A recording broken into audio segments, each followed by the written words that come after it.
네, 안녕하세요. 수요일 특징주를 잡아라의 김현입니다. 어제 코스피 시장은 기간의 매도세 2110선에서 미끄러지면서 엿새 만에 하락 마감을 했습니다. 코스피 지수 전거래일보다 0.32% 내린 2117선에서 거래를 마쳤고요. 코스닥 지수 역시 0.15% 내린 694선에서 거래를 마감을 했습니다. 전문가들은 연초에 2000선이 붕괴됐던 코스피 지수가 점차적으로 상승세를 보이고 있긴 하지만 계속해서 상승세가 지속될지 여부는 이달 말에 나올 미중 무역 협상 결과에 달려 있다라고 현재 분석을 하고 있습니다. 한편 간밤에 뉴욕 증시 역시 3대 지수 모두 큰 폭으로 하락 마감을 했습니다. 역시 미중 무역 협상에 대한 불확실성이 부각이 되면서 약세로 마무리를 지었는데요. 다우존스 지수 전장보다 1.22% 하락했고요. S&P 500 지수도 1.42% 급락했습니다. 나스닥 지수 같은 경우는 2.2%에 가까운 1.91% 급락하며 장을 마감을 했습니다.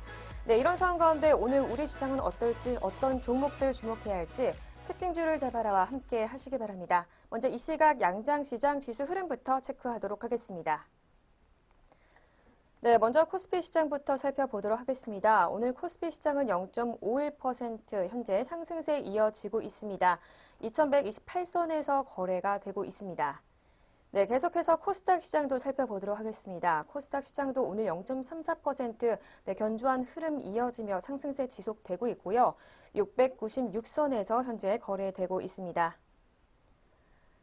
오늘 양장시장 장 초반에는 하락 출발을 했었는데요. 현재로서는 반등에 성공한 모습 보여주고 있습니다.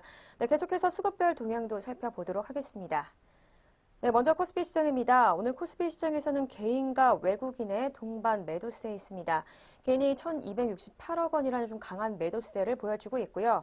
외국인이 그 뒤를 이어서 468억 원 물량들 팔아내고 있습니다. 그래서 어제 같은 경우에 기관은 매도세가 굉장히 강했는데 오늘은 홀로 매수세 보여주고 있습니다. 1,725억 원 현재 물량들 사들이고 있습니다. 계속해서 코스닥 시장으로도 가겠습니다. 코스닥 시장에서는 오늘 개인과 외국인의 동반 매수세 있습니다. 거래대금 자체는 많지는 않고요. 개인이 132억 원, 외국인이 119억 원 현재 물량들 사들이고 있습니다. 이어서 기관이 228억 원 물량들 매도하는 모습 보여주고 있습니다. 계속해서 선물 시장으로도 가겠습니다. 선물시장 오늘 개인과 기관의 동반 매도세 있습니다. 개인이 1,841억 원이라는 강한 매도세 보여주고 있고요. 기관은 좀 매도세가 굉장히 높네요. 4,264계약 현재 물량들 팔아내고 있습니다. 이어서 외국인이 홀로 7,396계약이라는 강한 매수세 보여주고 있습니다. 이렇게 양장시장 수급별 동향까지 살펴봤습니다. 계속해서 양장시장 등락률 상위 종목도 살펴보도록 하겠습니다. 오늘 코스피 시장에서 가장 강세를 보인 종목들부터 살펴보려고 하는데요. 먼저 가장 위로 태경화학이 현재 상한가를 기록한 모습 보여주고 있습니다. 10일 거래일 연속으로 현재 빨간불로 거래가 되고 있는 업체고요. 현재 주당 1,740원 올랐고요. 7,500원대 현재가 흐름 이어지고 있습니다. 계속해서 태경산업입니다. 태경산업 같은 경우에는 16% 후반대 급등세를 시연을 하고 있습니다. 주당 1,020원 올랐고요. 7,140원에 거래가 되고 있습니다. 계속해서 백광소재 보겠습니다. 백광소재 같은 경우에는 이틀 연속으로 현재 빨간불로 거래가 되고 있고요. 13% 후반대 14%에 가까운 급등세를 시연을 하고 있습니다. 주당 405원 올랐고요. 3,400원에 거래가 되고 있습니다. 마지막으로 한국 화장품까지 보겠습니다. 한국 화장품은 현재 주당 1,300원씩 올랐습니다. 12%에 가까운 11.82%대 급등세를 시연하고 있고요. 12,300원에 거래가 되고 있습니다. 계속해서 코스피 시장의 낙폭 큰 종목들도 살펴보겠습니다. 오늘 가장 약세를 보이고 있는 종목은 도화 엔지니어링입니다. 7% 초반대의 낙폭을 시연하고 있고요. 주당 950원 떨어졌습니다. 12,200원에 거래가 되고 있습니다. 계속해서 경인전자 살펴보도록 하겠습니다. 경인전자 같은 경우에는 6.2%대 낙폭을 시연하고 있고요. 주당 2,100원 떨어졌습니다. 31,750원에 거래되고 있고 경인전자 같은 경우에는 현재 3거래 연속으로 약세 시연하고 있습니다. 계속해서 KG케미칼까지 보겠습니다. KG케미칼은 5.6%대 급락세 시연하고 있습니다. 주당 1,000원 떨어진 16,800원에 거래가 되고 있습니다. 네, 이어서 코스닥 시장 상승폭 큰 종목들도 살펴보도록 하겠습니다. 오늘 코스닥 시장에서 강세를 보이고 있는 종목은 세원입니다. 가장 위에 위치해 있고요. 현재 22%대 급등세 시현하고 있습니다. 730원 오른 4,020원의 현재가 보여주고 있습니다. 계속해서 트루윈입니다. 17%대 초반에 상승폭 시현을 하고 있고요. 730원 올랐습니다. 4,940원에 거래가 되고 있습니다. 네, 이어서 웰크론 한택까지 살펴보겠습니다. 웰크론 한택 같은 경우에는 17%대 초반대 상승폭 시현하고 있습니다. 330원 올랐고요. 2,275원에 거래가 되고 있습니다. 네, 이어서 코스닥 시장 낙폭 큰 종목들 살펴보도록 하겠습니다. 오늘 가장 큰 낙폭을 시현하고 있는 종목은 사무엠스입니다. 20%대 급락세 시현을 하고 있습니다. 3거래일 연속으로 파란불로 거래가 되고 있는 업체고요. 주당 138원 떨어진 527원의 현재가 보여주고 있습니다. 네, 이어서 KG 이니시스입니다. 12% 초반대 낙폭 시현하고 있습니다. 2,050원 떨어진 15,200원대 흐름 이어지고 있습니다. 네, 마지막으로 큐브 엔터까지 살펴보도록 하겠습니다. 큐브 엔터는 현재 9%대 중반인 9.6%대 약세를 시현하고 있고요. 465원 떨어졌습니다. 4,360원의 현재가 보여주고 있습니다. 네, 이렇게 양장시장 등락률 상위 종목까지 살펴봤습니다. 이어서 아시아 증시 짚어보도록 하겠습니다. 네, 어제인 22일 아시아 주요 증시는 대만 지수를 빼고는 대부분 하락세로 마무리를 했습니다. 일본 니케이 지수 같은 경우에는 전일 종가보다 0.47% 약세로 마감을 지었고요. 중국 증시도 암울한 세계 경제 전망 여파 속에 일제 약세로 마감을 했습니다.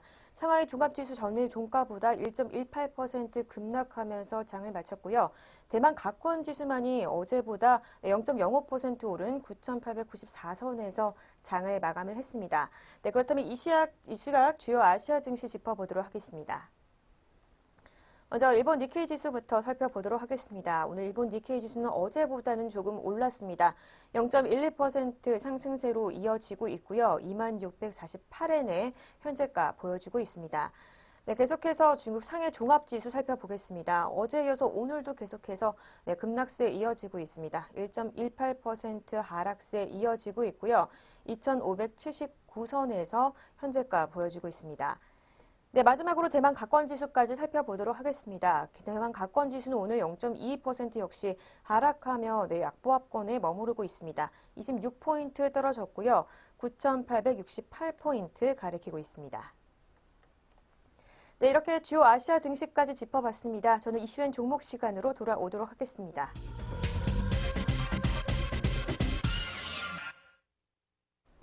먼저 저희가 제공하는 정보는 투자 판단의 참고 자료일 뿐 결과에 대한 책임은 개인에게 있다는 점 먼저 알려드리도록 하겠습니다. 네, 이슈엔 종목 시간입니다. 오늘 가장 이슈가 되는 두 가지 종목 살펴볼 텐데요. 오늘 살펴볼 종목은 삼성바이오로직스와 SK텔레콤입니다. 네, 첫 번째로 먼저 삼성바이오로직스 살펴보도록 하겠습니다.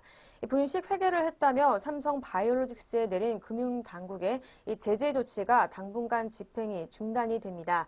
분식 회계로 단정하기가 어려우니까 재판이 끝날 때까지 일단 제재를 멈추라고 법원이 결정을 한 겁니다.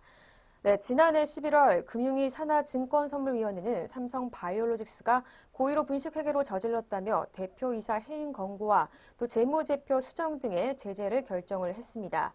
삼성바이오 측은 즉각 제재가 부당하다는 소송과 함께 제재 집행을 일단 정지해달라고 신청을 법원에 냈는데요.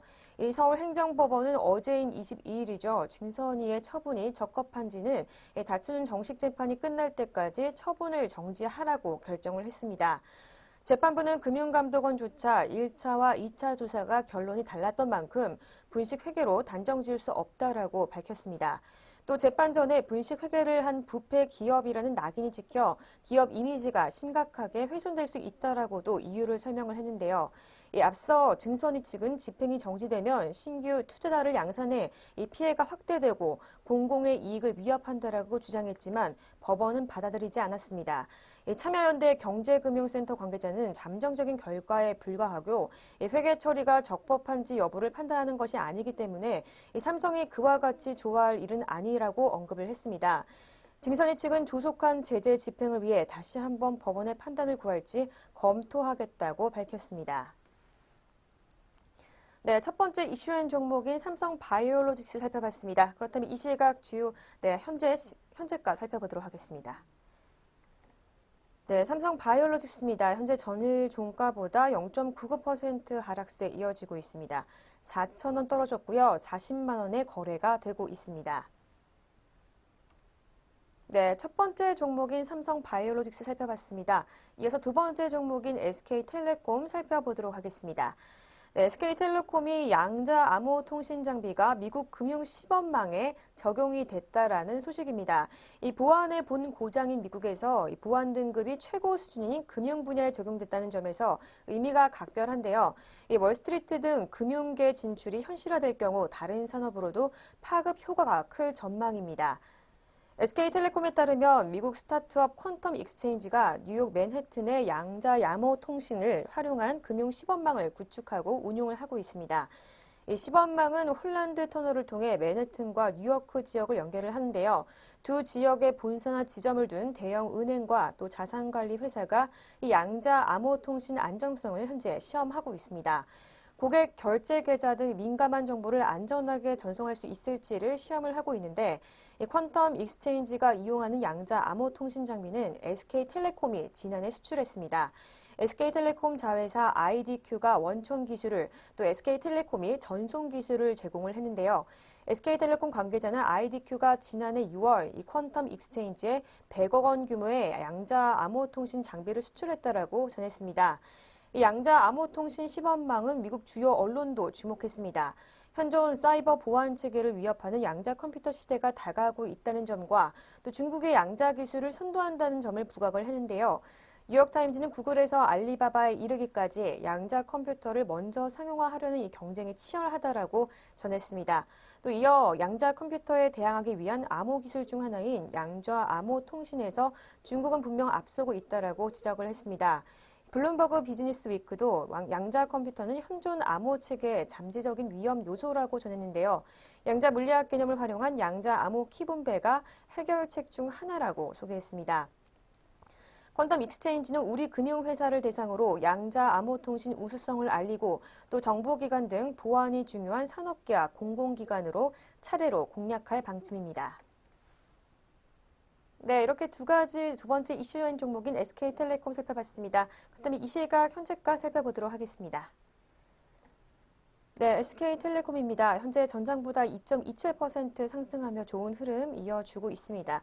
6,000원 올랐고요. 27만 원의 거래가 되고 있습니다. 네, 이렇게 두 가지 이슈인 종목 살펴봤습니다. 이어서 오전장 눈에 띄는 특징주들 살펴보도록 하겠습니다. 오늘 첫 번째로 살펴볼 특징주는 유한양행입니다. 키움증권은 오늘 유한양행에 대해 시장 예상치에 못 미치는 작년 4분기 실적을 내놓을 전망이지만 이는 연구개발 비용 증가에 따른 것으로 회사 신약개발 회사로 재평가할 필요가 있다라는 분석을 내놨습니다. 그렇다면 이 시각 주가 살펴보도록 하겠습니다. 네, 유한양행입니다. 현재 전일 종가보다 0.64% 상승하며 현재 강보합권에 머무르고 있습니다. 주당 1,500원 올랐고요. 23만 4,500원에 거래가 되고 있습니다. 유한양행은 지난해 4분기 매출이 3,977억 원, 또 영업이익은 70억 원을 기록했을 것으로 전망이 되고 있습니다. 전년 동기 대비 매출은 5.4% 늘었지만 영업이익은 33% 감소한다라는 전망치인데요. 연구원은 R&D 비용 추정치를 기존 217억 원에서 290억 원으로 상향하면서 영업이익 전망치를 160억 원에서 70억 원으로 하향한다라고 전했습니다. 또 영업이익이 시장 기대치를 하회할 것으로 예상하는데 R&D 비용 증가가 주된 원인이기 때문에 이 주가에 미치는 영향은 적을 것이라고 판단했습니다. 또 연구원은 유한양행은 올해 1분기 상위사 중 가장 호실적이 기대되고 하반기 마일스톤의 추가 유입도 기대해 볼 수 있다라고 분석했습니다. 또 R&D 비용도 작년 1,070억 원에서 올해 예상치 1,500원으로 증가해 신약 개발 업체로서 변모해 가고 있음에도 불구하고 12개월 예상 주가 수익 비율은 2.26배로 상위 제약사의 3.4배 대비 저평가되어 있다라고 말했습니다. 네, 두 번째로 살펴볼 특징주는 하나케미칼입니다. NH투자증권은 오늘 하나케미칼에 대해 지난해 4분기 기초소재 부문의 원가 상승과 또 수익 감소로 이 영업이익이 크게 감소하겠지만 올해 1분기에는 원가 하락에 따라 수익성이 회복될 것이라고 전망을 했습니다. 그렇다면 이 시각 주가 흐름 살펴보도록 하겠습니다. 네, 하나케미칼입니다. 현재 전장보다 0.23% 하락하며 현재 약보합권에서 머무르고 있습니다. 주당 50원 떨어졌고요. 21,200원에 거래가 되고 있습니다. 하나케미칼은 지난해 4분기에 412억 원의 영업이익을 기록했을 것으로 현재 추정이 되고 있습니다. 1년 전과 비교해서는 67% 감소한 수준인데요. 연구원은 기초 소재 부문의 주요 제품의 원가 상승과 또 수요 위축, 또 공급 증가 효과가 동시에 겹치면서 이 4년 내 가장 적은 분기 영업 실적을 기록했을 것이라고 전망했습니다. 특히 TDI의 경우에는 연말 중국 수요가 위축된 가운데 중국 기업 신증설 설비 가동을 앞두고 제품 가격이 하락했다라고 설명을 했습니다. 또 연구원은 납사와 에틸렌 가격이 큰 폭으로 하락해 대다수 제품의 스프레드가 확대될 전망이라며 이 석유화학 제품 수요는 높은 변동성을 나타내고 있을 것으로 보인다라고 전망했습니다. 네, 마지막으로 살펴볼 특징주는 라이트론입니다. 라이트론이 현재 23% 넘는 급등세를 시현을 하고 있습니다. 자회사 메타비스타가 이사진들과 함께 개발한 이 대용량 액체 수조 저장 기술이 미국 항공우주국 나사에 채택됐다고 밝힌 것 덕분입니다. 그럼 이 시각 주가 흐름 살펴보도록 하겠습니다. 네, 라이트론입니다. 현재 전일 종가보다 7.5% 현재 하락세 이어지고 있습니다. 810원 떨어졌고요. 9,990원에 거래가 되고 있습니다. 라이트론 측에 따르면 나사는 해당 기술과 새로운 글래스 버블 단열재를 적용해서 과거 액체 수소 저장 탱크 대비 액체 수소 손실을 약 46% 감소시킬 것으로 예측하고 있습니다. 라이트론 관계자는 메타비스트가 액체 수소 저장 분야를 있어서 이 세계 최고 수준의 기술과 역량을 보유하고 있기 때문에 나사가 인정한 액체 수소 저장 분야의 원천 기술과 또 최신 기술을 바탕으로 전 세계적으로 급속도로 다가올 대량 수소 유통, 또 저장과 소비 산업에서 메타비스타의 액체 수소 저장 기술이 중추적인 역할을 하게 될 것이라고 전망했습니다. 네, 이렇게 오전장 눈에 띈 특징주까지 살펴봤습니다. 특징주를 잡아라 저희가 준비할 소식은 여기까지입니다. 저는 더욱더 알찬 소식을 가지고 내일 찾아오도록 하겠습니다. 시청해주신 여러분 고맙습니다.